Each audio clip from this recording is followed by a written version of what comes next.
What's up guys, and welcome back to the channel. If you guys are looking for an honest, no BS review on which action camera you should purchase, this is the video for you, so let's get right into it.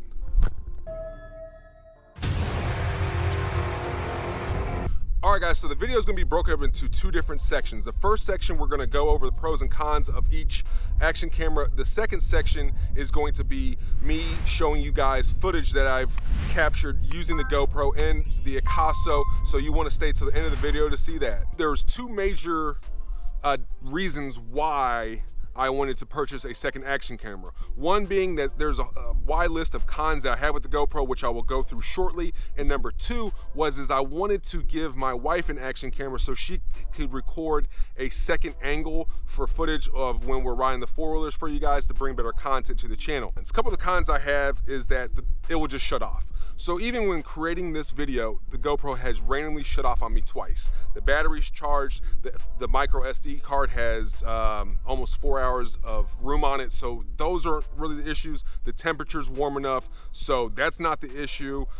I don't know why it does it, it just does. So you'll think you're recording and you're not. And so when you get home and you see that it missed footage, it's very frustrating. So that's one of my biggest complaints with the GoPro. Second issue I have is, which goes really ties back into my first, these GoPros are not cheap, guys. You're looking at $350, and the GoPro Series 9 right now, I think is anywhere from $475 upwards to $500. So you're talking about $500 for an action camera.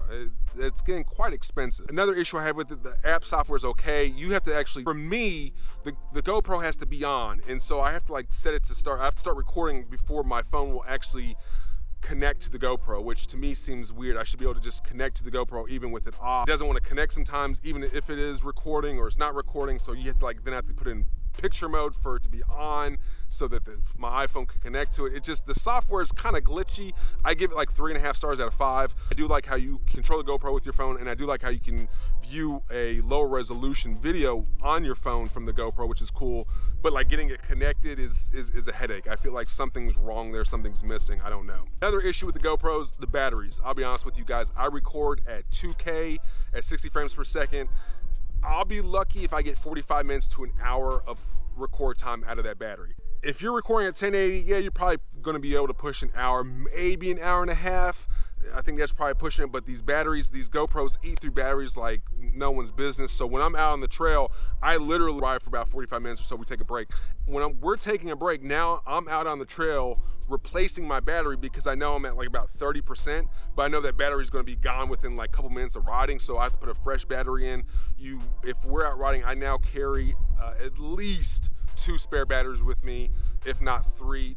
All right guys, now that we reviewed some of the cons of the GoPro, let's talk about some of the positives about it. Two main pros to having a GoPro is the image quality is outstanding, it's sharp, it's clear as can be, and number two is the wide range of accessories that you can have for your GoPro. Some of the pros of the Akaso is that it shoots at 4K 30 frames per second. Also the price point, you're about 125 bucks off Amazon all day long.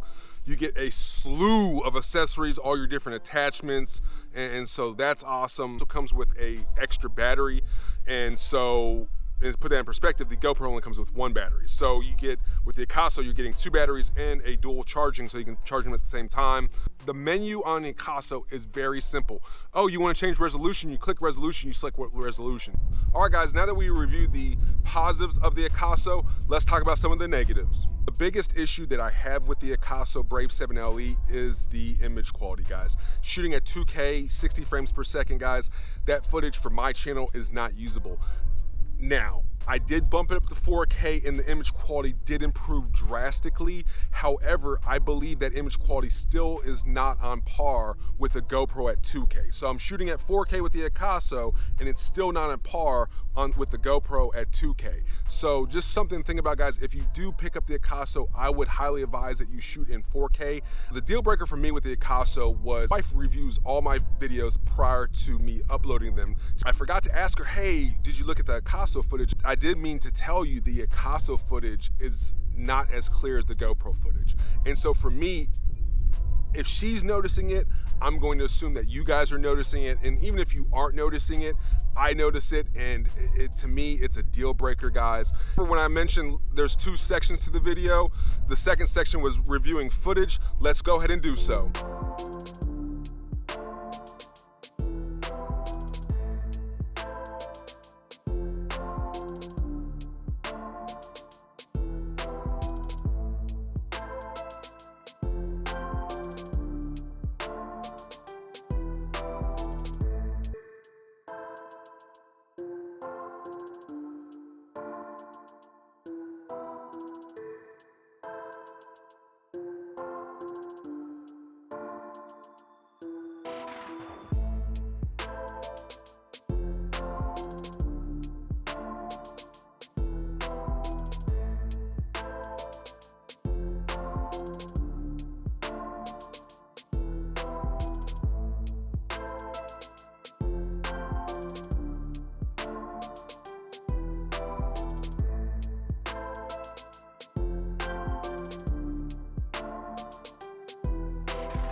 All right, so some of this information can be misinterpreted because of what's going on. So here we go. Basically, I've known the Akaso's footage at 2K for me is not usable footage, guys. The Akaso's footage at 4K is definitely more comparable to what the GoPro does at 2K. 85% of people accessing YouTube are on a mobile device, meaning that they're on obviously a phone or tablet. When you're shooting at 2K or 4K, and you're jamming all that data onto a 5-inch or a 6-inch or 7-inch or 8-inch screen, it's going to be very difficult to see the difference in that footage. Side-by-side comparison of the GoPro at 2K and also at 4K, you'll see that the video looks very comparable. Now, it is, but you also have to think, I took a full-size video and basically shrunk it down so I could do a side-by-side comparison in my software editor for you guys so you can see the differences. But if you're thinking about that, if you're shooting it if you're seeing something on a 6-inch display and now you're shrinking it down to 3 inches, so each video can be 3 inches, it's going to be very difficult to see the differences in quality on a 3-inch display, essentially, right? Because I'm splitting the display in half. Just something to keep in mind, that when you're uploading this footage at 2K or 4K and they're viewing it on such a small device, it's going to be very hard to see the difference. Now, if you take that same footage from the Akaso at 2K and put it on a 22-inch display, which is what I'm using, actually it's a 24-inch display that I'm using to edit the footage, it is quite apparent to me that the footage is not of the same quality. Guys, are you watching this footage in 1080p or are you watching it at 420 or 720? So there's so many factors into actually getting this footage out to you guys that and seeing a comparison. So I'm doing my best to actually show you a true comparison of the footage I was getting with the Akaso at 2K and 4K, and same with the GoPro.